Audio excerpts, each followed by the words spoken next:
আসসালামু আলাইকুম। সারা দেশে কোটা বিরোধী আন্দোলন খুবই দুর্যোগপূর্ণ সময় বলা যায়। দেশের এই অবস্থায় সাধারণ মানুষ খুবই বিপাকে আছে।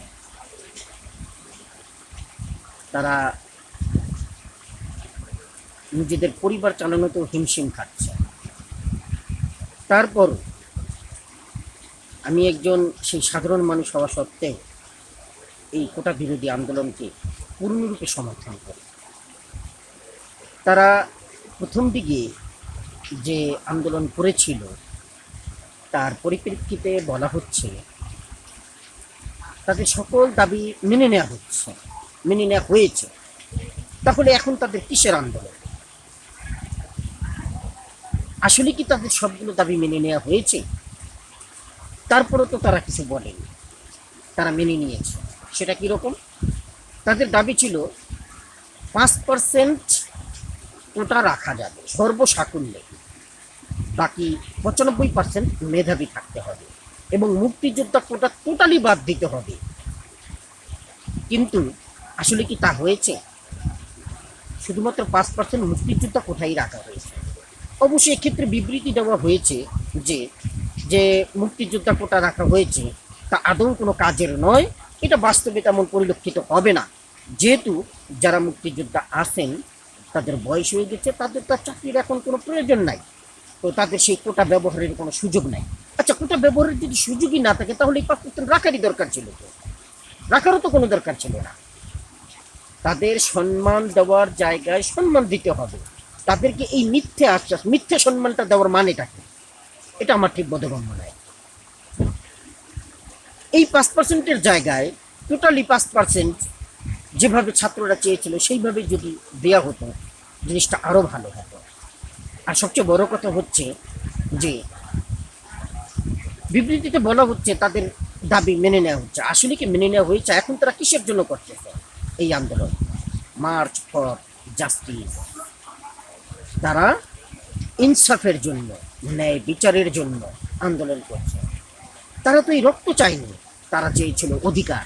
তাদের অধিকার প্রতিফলিত হলে তারা সেই অধিকার যদি পেয়ে যেত তাহলে তো এই আন্দোলনের কোনো প্রয়োজন ছিল না। কিন্তু আজকে যে লাশ ঝরেছে, বাচ্চার লাশ ঝরেছে, 2 বছর শিশুর লাশ ঝরেছে, কত শত যে লাশ ঝরেছে তার কোনো ইয়ত্তা নেই। যদিও তার বিবৃতি কেউই দিচ্ছে না, সরকার পক্ষ থেকে বলা হচ্ছে মাত্র 147 জন। যাই হোক, এই সমস্ত কথার তো কোনো ভিত্তি নেই।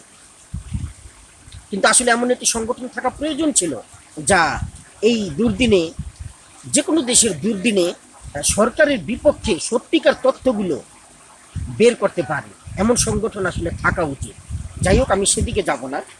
তো এই কোটা বিবৃতি আন্দোলনে আজকে 1 আগস্ট আমি দেখলাম ফেসবুক স্ক্রল করতে গিয়ে এবং ইউটিউব স্ক্রল করতে গিয়ে দেখলাম যে নায়ক নায়িকারা অনেকেই আজকে রাস্তায় নেমে এসেছেন।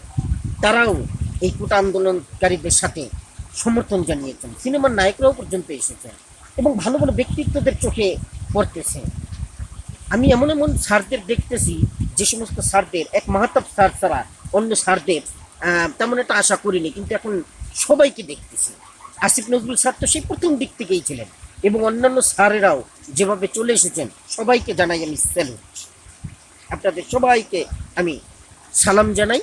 আল্লাহ আপনাদের সকলকে হেদায়েত দান করুন এবং আপনারা সকলে ভালো থাকুন, এই কামনাই করি। আপামর জনসাধারণও আপনাদের এই কোটা আন্দোলনের সাথে একাত্মতা ঘোষণা করেছে। বয়োবৃদ্ধ, বাচ্চারা, এমনকি কিছু কিছু পিতারা আছে যাদের ছোট ছোট অবুঝ শিশুদেরকে বা বড় সন্তানদেরকেও রাস্তায় নামিয়ে এনেছে যে আমরা এই কোটা আন্দোলনের সাথে একমত পোষণ করছি। এই কথার ভিত্তিতে তারা রাস্তায় নেমে এসেছে। অর্থাৎ আপামর জনসাধারণ থেকে শুরু করে উপর লেভেল পর্যন্ত যারা আমি দেখছি, এমন কিছু ব্যক্তিও আছেন যারা আগে খবর পাঠ করতেন, যাদেরকে হয়তো আমি চিনতামও না, কিন্তু আজকে দেখি তারা তাদের সেই লয়ার যে কমপ্লিট করেছেন, তারা যে ল নিয়ে পড়াশোনা করেছেন, তারাও যে অ্যাডভোকেট ছিলেন, এখন তাদেরকে পর্দায় দেখে বুঝতে পারতেছেন। অর্থাৎ সেই সিনেমার হিস্ট্রির মতো সারা অভিনয় শেষে স্বামীকে বাঁচাতে কারিনা কাপুর হঠাৎ করে ব্যারিস্টার হয়ে গেলেন এতবার ছবিতে। এরকম আরো বাংলাদেশের বিভিন্ন ছবিতেও দেখা যায়। তো যাই হোক, আমার এই কথা বলার উদ্দেশ্যটা হচ্ছে, মেইন উদ্দেশ্যটা, এই ভিডিওটার মেইন উদ্দেশ্যটা হচ্ছে এই যে এত কিছুর ভিতরে আমরা সবাইকে দেখতে পাচ্ছি। 1971 সালের যুদ্ধের সময় শুনেছি যে যারা রাজাকার ছিলেন তারা নাকি টুপি পরিহিত ছিলেন এবং মুসলিম ছিলেন তারা, বিশেষ করে এই নিজামুদ্দিন বা আজম খান যাকেই বলেন আপনি, কামারুদ্দিন যাদেরকেই বলেন, তারা কিন্তু সম্পূর্ণ ইসলামী লেবাসেই ছিলেন। শেখ সাইদি সাহেবকেও তাই বলা হয়ে থাকে। আমি সেই দিকে যাচ্ছি না যে আসলে তারা কি ছিলেন, কিন্তু বিশেষ করে দেখানো হয় যে এই ইসলামী ব্যক্তিত্বগুলো সেই রাজাকারের ভূমিকা পালন করেছে, এছাড়া অন্য কাউকে দেখা যায় না। কিন্তু আমার আসলে এখন অবাক হচ্ছি, আমি আমার জীবনে এখন আমি অবাক হচ্ছি যে এই বর্তমানে সকল শ্রেণীর পেশাজীবী, রিক্সাওয়ালা, মোটে মজুর, গৃহিণী, লয়ার, অভিনেতা, নাটক শিল্পী সবাই একাত্মতা ঘোষণা করেছে, কিন্তু কোনো মুসলিম ব্যক্তিকে এই একাত্মতা ঘোষণার সাথে একাগ্রত চিত্তে যোগ দেওয়ার কোনো লক্ষণ আমি দেখতে পাচ্ছি না। খুবই ব্যথিত করছে আমাকে। চরমোনাইয়ের পীর কত বড় বড় বক্তৃতা দেন, তাকে একটি বারের জন্য তার কোনো বক্তৃতা শুনলাম না। আব্বাসী সাহেব একটু কোটা আন্দোলন নিয়ে বলেছেন, একটা ওয়াজ করেছেন, হয়তো সেই ওয়াজে কিছু কথা বলেছেন, এছাড়া তাদের কোনো বজ্রকণ্ঠ শুনতে পাই না। তাদের বজ্রকণ্ঠ শোনা যায় টক শোতে এসে একেবারে মাইক ফাটিয়ে কথা বলতে পারেন। তখন আরো তো কত সব ব্যক্তি আছে, আবরার সাহেব আছে, রেজাল করিম আবরার সাহেব, এরা তো বিভিন্ন জনকে কাফের উপাধি দিয়ে বসে আছে। উনি একমাত্র মুসলিম, আর কেউ মুসলিম না, এরা বড় বড় মুসলিম। যাই হোক, এরকম আরো অনেকে আছে। মামুনুল সাহেব ধরে নিলাম সে জেল থেকে এসেছে, তার উপরে অনেক টর্চারিং হয়েছে, হয়তো সেই কারণে তিনি এখন নিশ্চুপ হয়ে বসে আছেন, সেই জন্য কিছু বলছেন না। তার প্রতি যথেষ্ট সম্মান রেখেই বলছেন। ইসলাম কি তারপরও আপনাকে এই অনুমোদন দেয় যে দেশের এই কঠিন পরিস্থিতি? আপনারাই তো একসময় হাদিস শুনিয়েছেন যে, আপনি নিজে, মামুনুল হক সাহেবকে বলছে, আপনি নিজে এই হাদিসটা শুনিয়েছেন যে একটা দেশের যখন কঠিন পরিস্থিতি হয় তখন সকল জনগণের পক্ষ থেকে যদি একজন ব্যক্তিও সেই উচ্চ কণ্ঠে বা প্রতিবাদী কণ্ঠে তার প্রতিবাদ করে, তবে আল্লাহ তাআলা তাকে সাহায্য করেন, ওই জাতিগোষ্ঠীকেও সাহায্য করেন।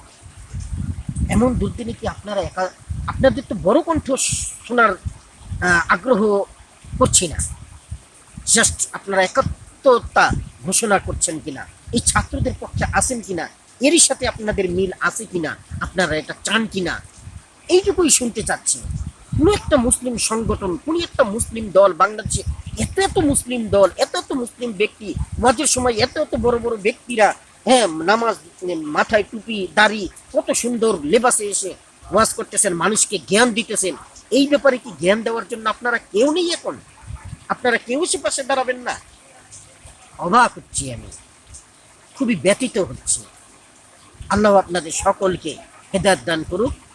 সত্যিকার অর্থে আপনারা ইসলামকে ভালোবাসুন, ইসলামের খেদমতে নিজেদেরকে বিলীন করুন, তবেই হবে ইসলামের সার্থকতা এবং আপনাদের জীবনের সার্থকতা। আসসালামু আলাইকুম।